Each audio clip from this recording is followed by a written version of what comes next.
ఇది నీకు డెడికేట్ చేయాలి మమ్మా. నువ్వు బ్రతుకుంటే నా లైఫ్ అంతా నువ్వు దగ్గరుండి చూసుకునేదానివి.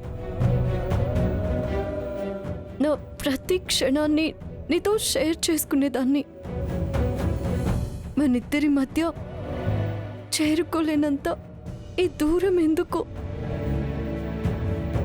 మోయలేనంత భారం నా గుండెకెందుకు? ఇది state level, national level competition కాకపోవచ్చు, కానీ అంతకు మించి ఈ ఊరి గౌరవాన్ని, అనగాదేవి రూపంలో కనుమరుగవుతున్న ఈ ఊరి సంస్కృతిని, సాంప్రదాయాలని కాపాడడానికి చేసిన కాంపిటీషన్.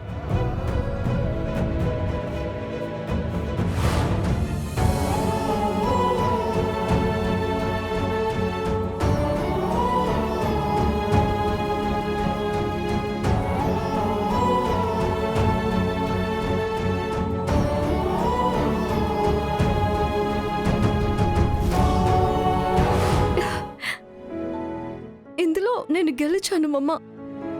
ఈ ఊరిని గెలిపించాను. పెద్దనాన్న గర్వంగా తలెత్తుకుని నిలబడ్డారు. ఆయన కళ్ళల్లో ఆ సంతోషాలని చూడగలిగాను. నాకు చాలా హ్యాపీగా ఉంది మమ్మ, చాలా హ్యాపీగా ఉంది.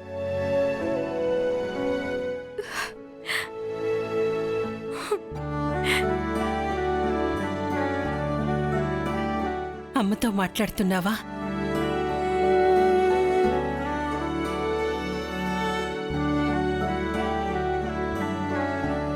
అవును పెద్దమ్మా, నేను చెప్పే ప్రతి మాటని వింటూ తన సంతోషాన్ని ఈ రూమ్ అంతా నింపేసింది.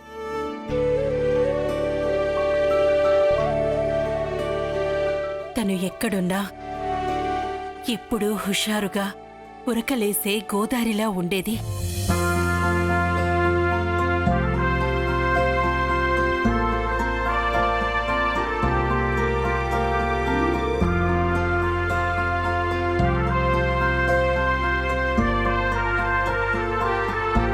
ఇప్పుడు నువ్వు చెప్తుంటే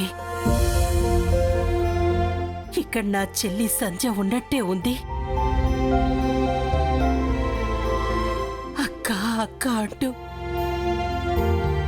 నా చెయ్యి పట్టుకొని తిరిగిన రోజులు గుర్తొస్తున్నాయి.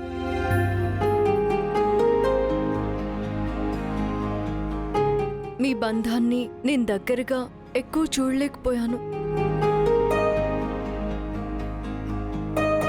కానీ నాకు అనిపిస్తుంది ఒక ఛాంపియన్లా హాకీ స్టిక్ పట్టుకున్న అమ్మ చేతులు నా చెయ్యి పట్టుకొని కాళ్ళకి గజ్జలు కట్టుకొని నాట్యం చేయాలని, నీ వైపు నన్ను నడిపించాలని ఎంతో తపన పడింది.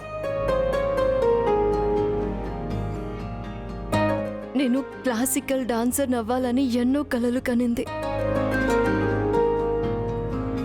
నాకు మా మమ్మ పోలికలొచ్చినా మమ్మ కోరుకున్నట్టుగా నాకు నీ లక్షణాలే అబ్బాయి.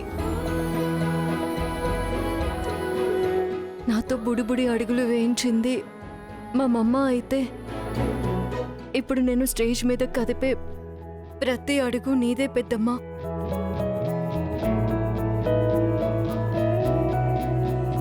అందుకు నాకు చాలా హ్యాపీగా ఉంది. నువ్విలా మాట్లాడుతుంటే నీలో నా చెల్లి కనిపిస్తోంది. నా చెల్లి నాకు దూరం అవ్వలేదు, నాతోనే ఉంది.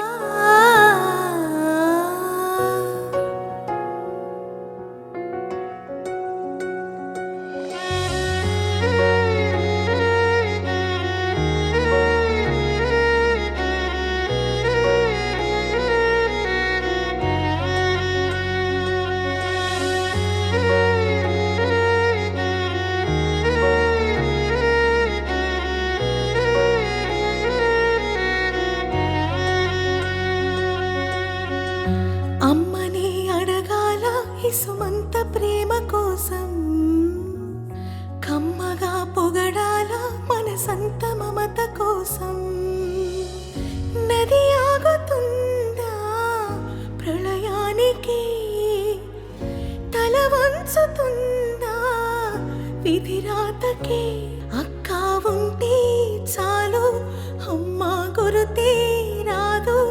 దిక్కులేక నేడు తల్లడిల్లి చూడు.